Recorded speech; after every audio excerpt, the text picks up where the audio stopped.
कौमी दारुल हुकूमत नई दिल्ली में 77वें यौम जमहूरिया की परेड के दौरान महाराष्ट्र की झांकी के हमरा फनकारों ने परफॉर्म किया। इस झांकी के जरिए महाराष्ट्र ने खुद को जदीदियत और रिवायत का इम्तिजाज पेश किया, क्योंकि इसने गणेश त्यौहार को यौम जमहूरिया परेड में खुद इन्हिसारी की अलामत के तौर पर दिखाया। इस दिन महाराष्ट्र की इस झांकी को खूब पसंद किया गया।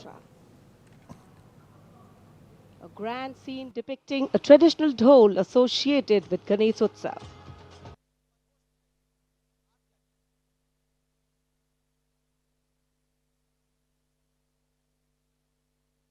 गणपति का उत्साह तो बहुत होता है। जो झांकी निकलती है अपनी दिल्ली में, वो हर तरीके से मतलब जो जहाँ पे पूरी दुनिया वहाँ पे आ जाती है, पूरी दिल्ली, पूरे महाराष्ट्र, मतलब जितने भी दुनिया की जहाँ पे लोग वहाँ पे आते हैं, अच्छी तरीके से वहाँ से हम लोग वो जो गणेश उत्सव की रैली निकलते हैं और उसमें बहुत सारे कलाकार वहाँ पे काम करते हैं और हर चीज़ बहुत छोटी सी से हम लोग बारीकाई से वहाँ पे देख के पूरी अच्छी तरीके से वो मूर्ति बनाते हैं। और वो जो झांकी के जो पूरी तरीके से बहुत दिन पहले से हम लोग उसकी तैयारी करते रहते हैं और हमेशा वो तैयारी पूरे कायनात से की जाती है और हमेशा उसका बहुत बारी बारी छोटे छोटे डिज़ाइन उसमें ध्यान रखते हुए हम लोग पूरा झांकी का काम करते हैं और अच्छे तरीके से अच्छे लेवल से वो जो रैली हम लोग निकालने का कोशिश करते हैं। नांदेड़ जिले के दिगलो डिवीजन में गांधी चौक में नवमुंतखबा खातून सदर बल्दिया विजय माला बालाजी राव तिकाड़े ने तिरंगा लहराया। इस मौके पर उन्होंने आवाम से खिताब करते हुए कहा कि उन्हें सदर बल्दिया मुंतखब करने पर सबका शुक्रिया अदा करता हूं। इन्होंने कहा कि वो अपनी कारकर्दगी से अपने इंतखाब को दुरुस्त साबित करने की हर मुमकिन कोशिश करेंगे। इन्होंने कहा कि वो खासतौर पर खवातीन और तालिबात की फलाह व बहबूदी तहफ़्फ़ुज़ के लिए हमेशा से सरगर्म रहेंगे।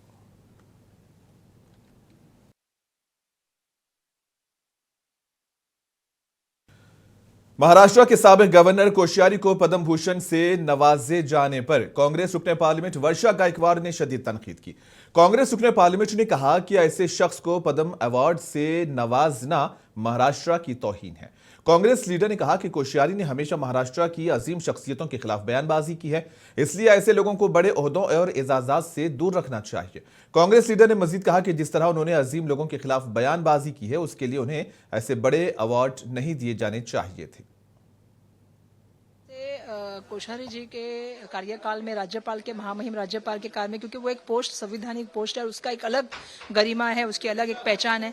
लेकिन दुर्भाग्यवश हमने देखा जिस तरह से उनके माध्यम से जो स्टेटमेंट आई या जिस तरह से बर्ताव हुआ, चाहे वो क्रांतिवती सावित्रीबाई फुले की बात हो, चाहे महात्मा फुले की बात हो, छत्रपति शिवाजी महाराज की बात हो, हमेशा ही उन्होंने जो हमारे महापुरुष हैं उनके बारे में जिस तरह से वक्तव्य किया या जिस तरह से हरकत की, चाहे वो जश्न से हो या चाहे बातों से हो, वो कम से कम मुझे ऐसा लगता है उसका निषेध होना चाहिए। क्योंकि जिस तरह से उन्होंने कहा कि सावित्रीबाई फुले और महात्मा फुले जी क्या कर रहे थे उतने उम्र में, और जिस तरह से उनके हावभाव थे उस वक्त, एक जो महामहिम राज्यपाल की पोजीशन पे एक व्यक्ति रहता है उससे ये अपेक्षित हावभाव बिल्कुल नहीं थे। और मुझे ऐसा लगता है कि इन चीजों को नोट डाउन होना चाहिए। कहीं ना कहीं हमारे जो महापुरुषों को नाम रखते हैं, जो उनके बारे में गलत सलत बातें करते हैं, ऐसे व्यक्तियों को तो कम से कम पद्मश्री नहीं देना चाहिए।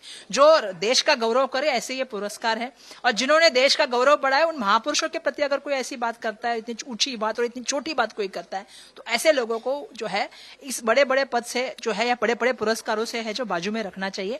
दुर्भाग्यवश वो आरएसएस के बहुत बड़े प्रचारक पहले से रह चुके हैं, आरएसएस के साथ उन्होंने बहुत काम किया है, तो आरएसएस की वजह से उनको मिला होगा। लेकिन मुझे ऐसा लगता है कि देश के प्रति उनकी भागीदारी क्या थी और महापुरुषों के प्रति जो उन्होंने अवमान के शब्द इस्तेमाल करे या जेस्चर जो उन्होंने इस्तेमाल किया है उसका निषेध होना चाहिए। लेकिन भाजपा अगर उनको दे रही है तो हम क्या बोले। अगर छत्रपति शिवाजी पीएसआई मोहन जाधव की उमरगा में यौम जमहूरिया की तकरीब के दौरान दिल का दौरा पड़ने से मौत हो गई। 77वें यौम जमहूरिया के मौके पर धाराशिव जिले के उमरगा कस्बे में आज परचम कुशाई की तकरीब के दौरान यह अफसोसनाक वाकया पेश आया। स्टेट एक्साइज डिपार्टमेंट में काम करने वाले पीएसआई मोहन भीमा जाधव का अचानक दिल का दौरा पड़ने से इंतकाल हो गया। तकरीब के दौरान महकमे के तमाम अफसरान और मुलाजिमीन परचम को सलामी देने के लिए एक कतार में खड़े रहे। इसी दौरान मोहन जाधव को अचानक चक्कर आया और वो जमीन पर गिर पड़े। वाकये के फौरी बाद जाए वक़ुआ पर मौजूद अफसरान व मुलाजिमीन ने उन्हें फौरी तौर पर उमरगा के निजी अस्पताल में दाखिल कराया, ताहम डॉक्टरों ने जांच के बाद उन्हें मुर्दा करार दे दिया। इब्तदाई मालूमात के मुताबिक मौत की वजह दिल का दौरा बताई जा रही है।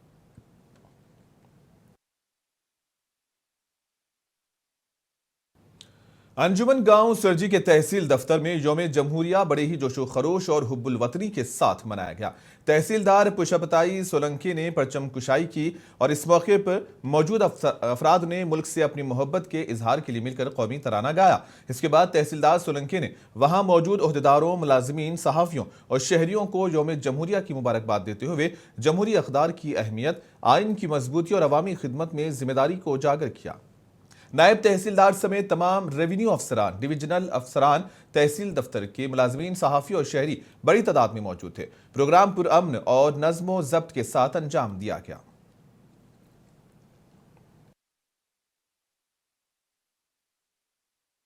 यौम जमहूरिया की तकरीबात के दौरान मालेगांव में गुब्बारे फूंकने के लिए इस्तेमाल होने वाला गैस सिलेंडर फट गया।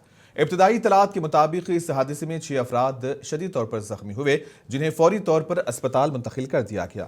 तफसीलात के मुताबिक यह हादसा गुब्बारों में गैस भरने के दौरान पेश आया, जिससे मौके पर मौजूद लोगों में खौफ व हिरास पैदा हुआ। इस सिलसिले में एक पुलिस ओहदेदार ने बताया कि इसमें किसी की जान नहीं गई है और इन्होंने आवाम से अपील की है कि वो अफवाहों पर तवज्जो ना दें।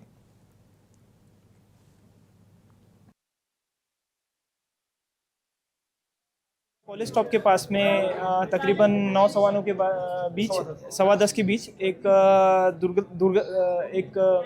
दुर्घटना हुई। उस दुर्घटना में एक जो गुब्बारे बेचने वाला व्यक्ति था, उसका सिलेंडर ब्लास्ट हुआ और उस ब्लास्ट में कुल 5 लोग जख्मी हुए। एक व्यक्ति पे यहीं पे प्रयास हॉस्पिटल में उपचार किया जा रहा है। बाकी लोगों को अधिक उपचार के लिए नासिक भेजा गया है। और इसमें किसी भी व्यक्ति को किसी भी मतलब माल या जीव की हानि अभी तक हुई नहीं है, किसी की भी डेथ हुई नहीं है। तो किसी भी तरह की अफवाह पर आप विश्वास ना करें। पुलिस प्रशासन की ओर से सभी को दरख्वास्त है कि आप शांति बनाए रखें और पुलिस इसमें अधिक जांच कर रही है। मुल्क भर में यौम जमहूरिया निहायत ही जोशो खरोश के साथ मनाया जा रहा है। जिले जलगांव में भी मुख्तलिफ स्कूल्स और सरकारी दफातर में यौम जमहूरिया तकरीबात का अहतमाम किया गया। इस सिलसिले में मिल्लत प्राइमरी स्कूल मेहरवन में एक जलसे का इनेकाद किया गया। इस मौके पर स्कूल के तुलबा व तालिबात ने हुब्बुल वतनी से लबरेज प्रोग्राम पेश किए और हाजरीन के दिल जीत लिए। बच्चों ने उर्दू, मराठी और अंग्रेजी जबानों में कौमी तराने और नगमे पेश किए। असातिज़ा ने तुलबा को यौम जमहूरिया की अहमियत से आगाह करते हुए आईन हिंद, जमहूरियत और कौमी यकजहती पर रोशनी डाली।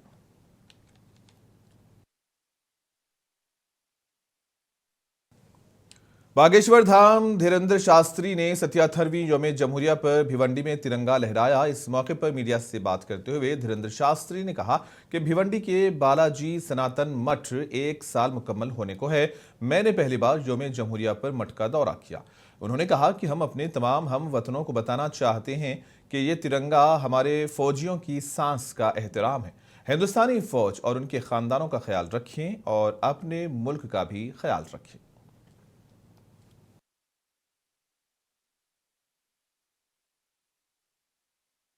लातूर में इंतखाबी माहौल के दरमियान एक चौंका देने वाला वाकया सामने आया है। निलंगा ताल्लुके में जिले से कांग्रेस की उम्मीदवार अंजना चौधरी और उनके शौहर सुनील चौधरी की गुमशुदगी ने जिले में हलचल मचा दी है।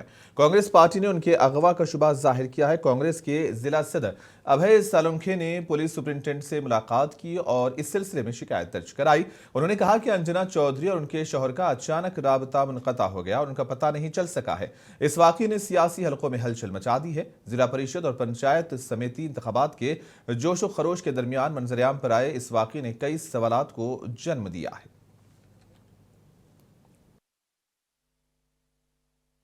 मुख्यमंत्र्यांना पोलीस अधीक्षकामार्फत निवेदन देण्यासाठी आमचे शहर जिल्हाध्यक्ष ॲडव्होकेट किरण जाधव साहेब, आम्ही आमचे स्थानिक नेते रणजित कोकरे आलेलो आहोत। जिल्ह्यामध्ये एकमेव तांबाळा जिल्हा परिषद गट हा एसटी साठी आरक्षित आहे। आपल्या जिल्ह्यामध्ये एसटी जात पडताळणीधारक लोकांची संख्या कमी असल्यामुळे सर्वच राजकीय पक्षांना तिथे उमेदवार स्वप्नात विक्रीचं असतं। त्यातून आमच्या अंजना सुनील चौधरी या ताडमुगळीच्या उमेदवार आम्ही त्या ठिकाणी अर्ज भरला।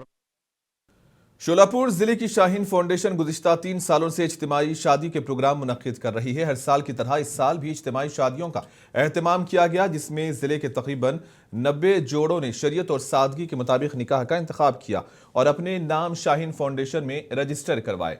दुल्हा और दुल्हन को शाहीन फाउंडेशन की जानिब से जरूरी सामान फराहम किया गया। इस मौके पर दुल्हा और दुल्हन के लवाहिकीन के लिए इशाइया का भी एहतमाम था, जिसमें सैकड़ों रिश्तेदार मौजूद रहे। इस मौके पर शाहीन फाउंडेशन के सईद नाइकवारी ने कहा कि 2023 से 2026 तक यानी कि आज तक शाहीन फाउंडेशन के जरिए तकरीबन 4 सालों में 258 घर बसाए गए।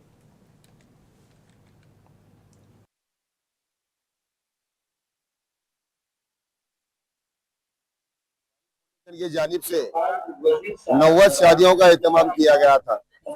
आज अल्लाह का बहुत बड़ा एहसान और करम है और हम उसके शुक्रगुजार हैं कि अल्लाह ताला ने पूरे शाहीन फाउंडेशन को हमारे पाए तकमील तक पहुंचाया और लोगों ने हमारे भरपूर ताउन किया। लोगों की मदद भरपूर हमारे को फाउंडेशन को आई, इसलिए हम आए हुए सभी मेहमानों का शाहीन फाउंडेशन की जानिब से शुक्रिया अदा करते हैं। ये हमारा सिलसिला जो है 2023 में हमने इसकी स्थापना की थी। उस वक्त हमने 33 शादियों का एहतमाम किया था। उसके बाद में 2024 में हमने 60 शादियों का एहतमाम किया। उसके बाद में 2025 में हमने 75 शादियों का इंतजाम किया गया था।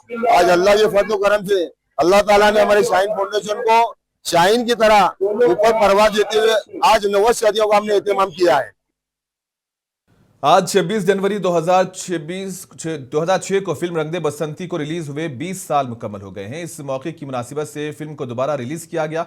मुंबई में शायकीन इसे देखने के लिए सिनेमा घरों का रुख कर रहे हैं। फिल्में हिंदुस्तानी सिनेमा और नौजवानों की सकाफत पर अनमिट नक्कूश छोड़े हैं। राकेश ओम प्रकाश मेहरा की हिदायतकारी और रोनी की प्रोड्यूस करदा इस फिल्म में आमिर खान, सिद्धार्थ शुक्ला, कुणाल कपूर, शर्मन जोशी, अतुल कुलकर्णी और सोहा अली खान ने मरकजी किरदार अदा किए हैं। उनके साथ वहीदा रहमान और किरण खेर ने भी अहम किरदार अदा किए हैं। फिल्म ने आज हुब्बुल वतनी, कुर्बानी और अवामी जिम्मेदारी के मौज़ूआत को उजागर किया है। फिल्म की मौसीकी AR रहमान ने दी है, जिसे आज भी पसंद किया जा रहा है। सबसे पहले तो उसका स्टोरी टेलिंग ही बहुत इनोवेटिव था।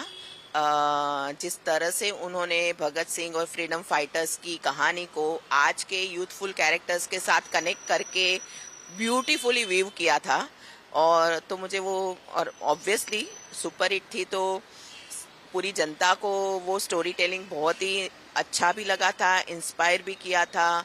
और जिस तरह से पूरी फिल्म फ्लो कर रही थी वो बहुत ही इम्प्रेसिव था। एंड प्लस सारे कैरेक्टर्स, आमिर खान से लेकर सबके कैरेक्टर्स, सोहा अली खान का भी कैरेक्टर एंड म्यूजिक, आज भी सारे गाने याद है। I think it was way ahead of its time, and at that time it was such an anti-establishment film. You know, I mean, through youth, it was encouraging youth to get into politics and UPSC and all these. I mean, where you can work for the government for the betterment of country. So it was way ahead of its time at that time. And I think it was very stylishly made. It was not kind of preachy. It had a kind of vulnerability that it could have gone into preachy and kind of, very lecture mode, but it was still in a very kind of, entertaining, engaging way. It was a beautiful script. मतलब वो lighter भी है, college boys को अच्छा भी लगता है, और प्लस उसमें से पेट्रियोटिक मैसेज भी उन लोगों ने दिया था। सो ऑल इन ऑल एक ही मैं बोलना चाहूँगा कि वो बहुत एक अलग ही प्रोडक्ट है। It's done in 1 in millions। ऐसा कुछ फिल्म्स होती है ऐसे कि एक ऐसी बनती है, उसी के लिए बनी थी। वैसा वो लोग जो थे, वो सब एक्टर्स ने बहुत ही अच्छा काम किया है उसमें। और इसी दौरान फिल्म रंग दे बसंती की 20वीं सालगिरह के मौके पर हिदायतकार राकेश ओम प्रकाश मेहरा ने कहा है कि फिल्म 20 साल पुरानी है, लेकिन इसका प्याम और समाजी असरात आज भी उतने ही मुताल्लिका हैं जितने पहले थे। उन्होंने कहा कि शायर साहिर लुधियानवी भी इस फिल्म के लिए मुतासिर कुन थे। I made the film from the heart, and it was borrowed from real life and inspired life, and we dramatized that as such. I'm from an Air Force school, Bal Bharti Air Force in New Delhi, and we would have a MiG-21 plane in the main foyer as you enter the gates. उसका ढांचा था, मतलब without the engine, the shell of the plane.